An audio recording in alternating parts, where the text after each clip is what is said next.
Hey up everybody and welcome back to the Audio Cycling YouTube channel, where today we're going to be taking a look at the Gran Camino. This is the last race of the warm-up championship, and therefore it's also the perfect opportunity for you to go and pick up your Wallcharts. It's the perfect way to support this channel and also Velogames, because 10% of all profits are given immediately back to Velogames to support George in providing such fantastic content to all of us throughout the whole Velogames season. And so if you want to go and get yourself one to support this channel and also Velogames, then go and check out the description, where there'll be a link in the very first line of that, and I'll probably put some pictures up of how mine's going, and it's just a good memento to be taking out of the warm-up championship. But speaking of which, let's speak about the Gran Camino. This is a 5-stage race, so a bit longer than the Tour des Alpes Maritime. We start off with a sprint day. Then we go into a series of pretty difficult days, very much one for the punchers on stage 2. I'm not sure how difficult this last climb is. I'd probably say it's about 5% average, something like that, for a few kilometres. Stage 3, we've got a very interesting time trial, which includes a 5 kilometre, 5.7% climb with a flat plateau at the top of there, so that'll be really interesting to see, especially considering that the time trialling depth in this peloton is not particularly great. Stage 4 is what I would call the Queen stage, although it's kind of a softer climb towards the absolute finale.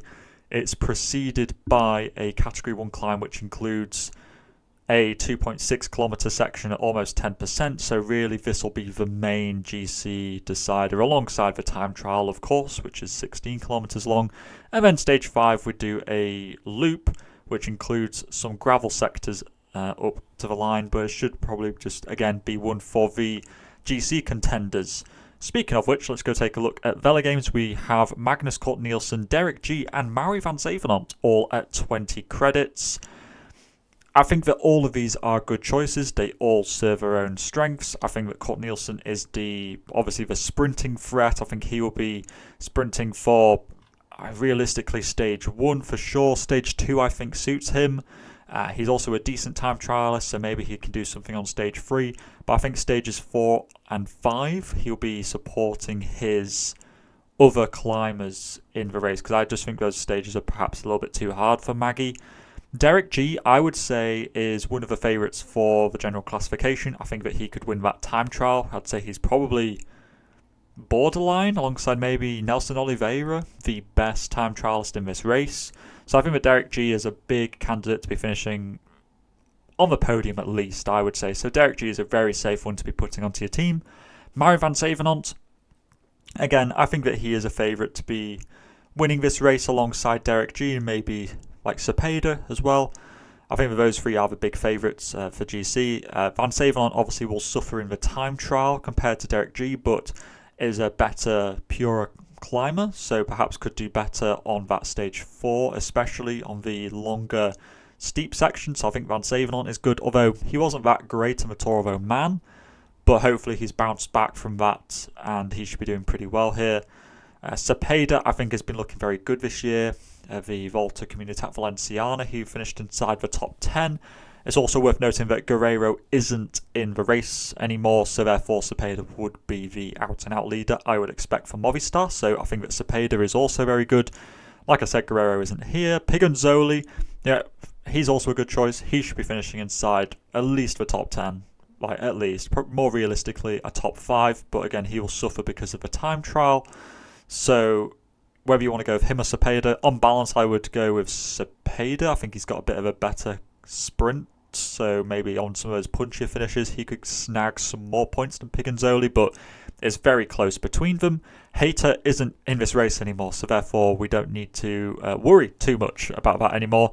Lonardi, okay, he might well win stage 1, but I don't think he'll be winning much outside of that, so I'd probably be staying away from him. Urko Barad is a very good choice, actually. He is a decent time trialist, actually. When you look at his results, they aren't fantastic, they're 20-something, but they are in World Tour level events, and especially in I think it was at Vuelta Burgos last year, TT finished 12th. So I think that Barad provides us better time trialing option than say Pigonzoli and Cepeda, and he's 4 credits cheaper, and I'd say that he's a similar level climber. So you might want to go with Berard as a... If you can't afford Cepeda or Piganzoli, I'd go with Berard instead. I think that he's the best 14 credit rider. Caicedo is just blows a bit hot and cold. Canal, okay, yes, he can sprint. There's also Albert Torres, who they might sprint for. Canal can do quite good. He was good in Classica Jaén. He was 8th there, and he could be very good on some individual stages, especially that last one, and maybe stage 1 or stage 2, but I feel like at this sort of cost, you're looking for somebody who's more of a GC candidate, and I don't think that Canal provides that. You got Versnes, who, yes, he was very good in the Tour of, it was the Alula Tour, wasn't it, where he finished 2nd. Maybe he could do the same here, honestly. I wouldn't put it past him. And I think that UNOX have a very strong team, where they should be, I think, winning team classification, so that gives him a few extra points as well. His downside is that he's not an absolute out-and-out climber. I think he will suffer on the pure climbs, but maybe he could pick up some other points elsewhere. Kron hasn't looked that great this year. He's only done 2 races. He's finished 1 and he didn't finish that highly. I think realistically he'll be working for either Versnes, Coolset, or maybe even Dalby, possibly as well, who's a little bit further down. So I would stay away from Kron personally. Hurts me to say because I'm quite a fan of Kron. The 12s. You got Frigo he should be finishing top 10 in the time trial. I just think that he'll be working for Derek G most of the other time. So maybe not the best choice. He will get you some points for sure, like maybe 100 to 150, but he really needs to be climbing quite well to be maybe Derek G's last man, I'd say, to be worth it. And I'm not sure if he will be. I'd honestly say Eric Antonio Fagundes is one of my favourite choices for this race. He has looked on fire recently. Classica Jaén, he was inside the top 10, and for a guy from Burgos, it's not the biggest team. I think that he did really well. He's obviously looking in fantastic form, and I think that he's a very good choice for a lot of those stages outside of a TT where he'll probably hemorrhage time. Johannes Coolset alongside Versnes, great choice for general classification. He was 3rd in the Alula Tour. You've got Nelson Oliveira, who, like I said, is probably going to finish inside the top 5 of that TT, given the depth of TT quality we have in this race. Maestri, funnily enough, should also be doing good in the TT. He is one of the better time trialists in this race, which, again, really reiterates just how poor the time trialing quality is in this field, although the climb might certainly level things out a little bit between the climbers and the time trial specialists. But Maestri, at this cost, he really needs to be also up there in GC. I don't see that happening. I would go with Fagundes or Frigo or Coolset before going with him. Oliveira is quite a cool one, and maybe he could do good in GC. He has climbed well in the past, but I think realistically they'll be going with Cepeda. Pesenti's also a very cool one. I think he'll be working for Van Zevenont, but maybe he could get his own opportunities. And then into the 10s, also somewhere around here, he's not been added yet, but there'll be Jordi Warlop for Soudal Quickstep. He should really be, if he's like 8 credits, probably put him on. If he's above that, I probably wouldn't. The 10 credit riders, Cavilli and Marcelluzzi, are both cool options. Cavilli has finished top 20 in the Giro d'Italia before. He's a very good climber, and I think that he should be fighting for the top 10, so I quite like him. And I like Marcelluzzi. He was, he's a good puncher. Tour of Austria last year, he was fighting for some pretty serious results against some pretty serious riders. And I think that Marcelluzzi will be one which not a lot of people will have heard of and therefore won't be picked, especially at 10 credits. People will probably stay away from that. But I think Marcelluzzi for stage 2, well, he might honestly sprint in stage 1. Like stage 1, stage 2, and then stage 5 possibly as well. He could be quite good. So Marcelluzzi, I think, is certainly worthwhile thinking about. Matt Walls he is probably the best sprinter in the race, and he might win the first stage. Is that worth it? Not really. But if you want just that extra win, just for the morale, then go for Walls. The 8 credit riders, there are some which I like. Dalby, I mentioned earlier, he was 11th in GC. Or was he 11th? He was 11th on Green Mountain. I think he might have been top 10 in the Tour of Oman. So Dalby's quite a cool one to be going with. James Knox, maybe he could do something alongside Van Zevenont. It's possible.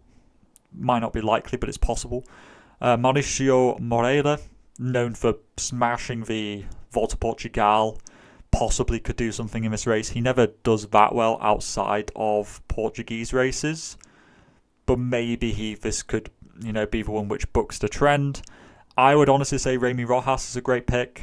He was top 30 in the Volta Algarve, and I think that he should be finishing top 10 in GC. I think at 8 credits, that's really good value for money. Early on, Stad might sprint for UnoX. They might go for Magnus Cort Nielsen. It's one or the other. Albert Torres, like I said earlier, good sprinter. Maybe he could do something in that stage 1 sprint and then get assist points from that point onwards from Movistar doing good in Team GC. Hugo Ull climbs pretty decently, so maybe he could finish top 20 in GC there, sort of as a byproduct of being a good worker. But other than that, I don't think Molinar, possibly he sprints decently. They might decide to go with him. But that's about it, honestly, for the 8s. Then 6 credit riders, the best one is at the top, Jon Aguirre. Easy pick. He should be the first 6 credit rider on your team. He was 15th or top 15 in the Figueira Champions Classic, that Portuguese one-day race. And he's easily the best 6 credit rider. So I would highly suggest that you pick him. You got Filippo Daito.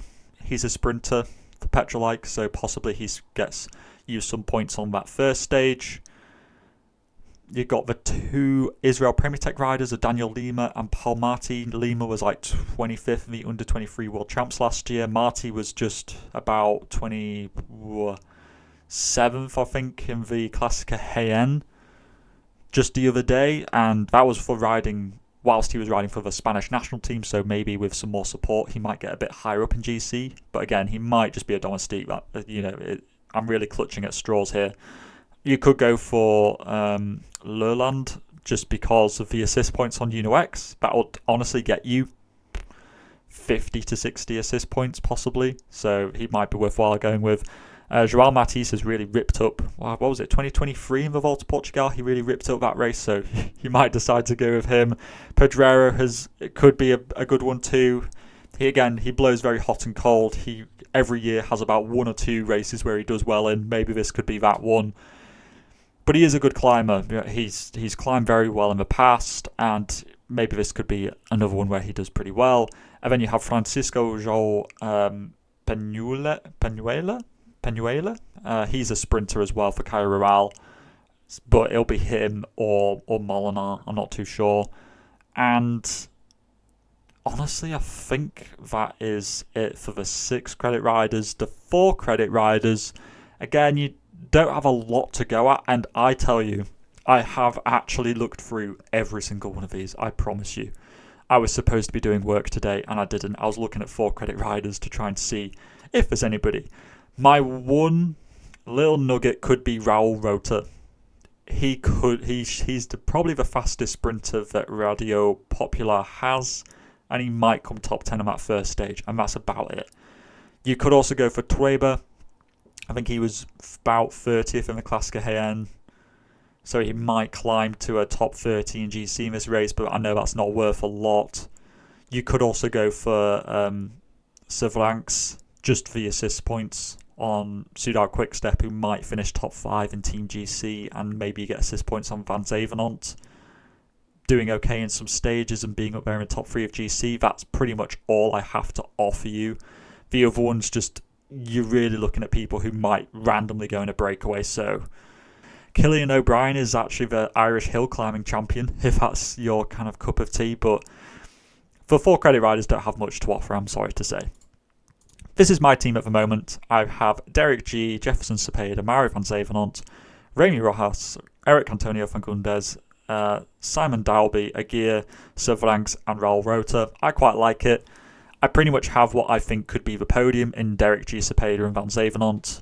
I think that Rojas and Fagundes and Dalby could all be, and maybe even Aguirre could be in the top 10 of GC. And then I've just got 2 4 credit riders who I think were the best. I've gone all in on GC. I haven't put in a sprinter.